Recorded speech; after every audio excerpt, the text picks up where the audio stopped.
Ashish Shah, of course, with us, Goldman Sachs Asset Management CIO of Public Investing. Pick up on some of those comments about sort of this still negative rate when you think about sort of the massive inflation, massive growth underway, and a Fed that's trying to get there, but sort of in real terms where it still looks pretty easy.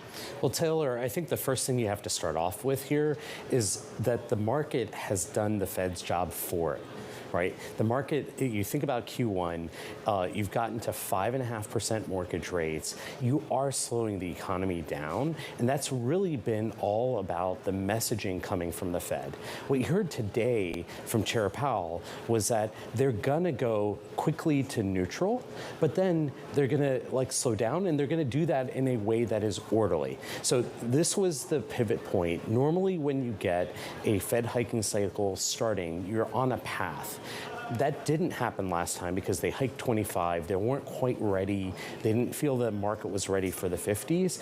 This was that pivot point. And so what I would say is the water's warm. You got to start thinking about getting your cash to work.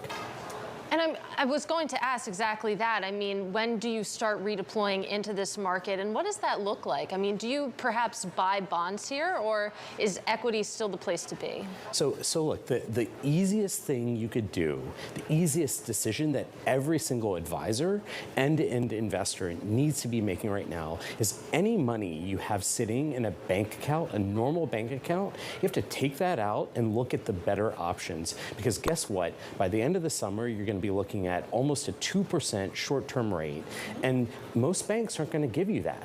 And so you can get that in a money market fund or in a high yield savings account.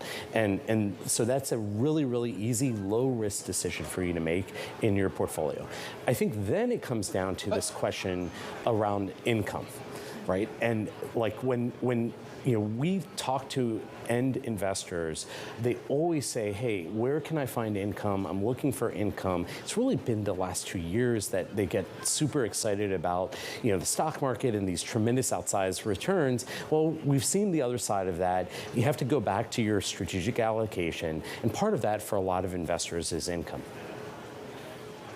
Well, talk a little bit more, Ashish, about some of that income, because we've heard this repeatedly over and over here out at Milken, the idea now that there are more options now for just straight income, even though some of those rates are still well below inflation. But if you expect inflation to come down to a more manageable base level within a year's time, then maybe 3% doesn't look as bad with regards to income. Yeah, so I think the first question is, where do you get income that you actually get to hang on to? So a lot of investors are very focused on the tax equivalent yields that they can generate in things like municipal bonds, which, getting a 2% is like, if you live in New York City, is like getting a 4% in taxable.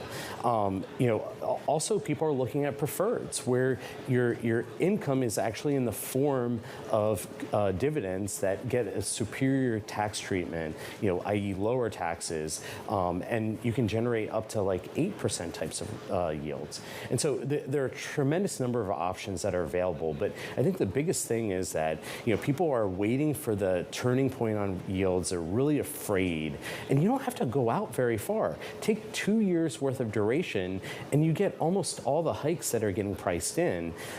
Credit is actually really safe in that time horizon because the economy is strong. That's what the Fed is trying to address. We're chuckling a little bit because you mentioned munis. I'm on a relentless path argument against Romaine. He tells me munis are boring, and I am on a path to convince him that municipals are so cool. So you get to come back because you mentioned municipals. Talk to us, you mentioned credit, and I'm curious how you're thinking about some of the long duration assets versus high yield with maybe spreads widening a little bit, but that shorter duration, the protection that provides you, even though maybe the fundamentals in sort of this slowing environment. How do you think about that?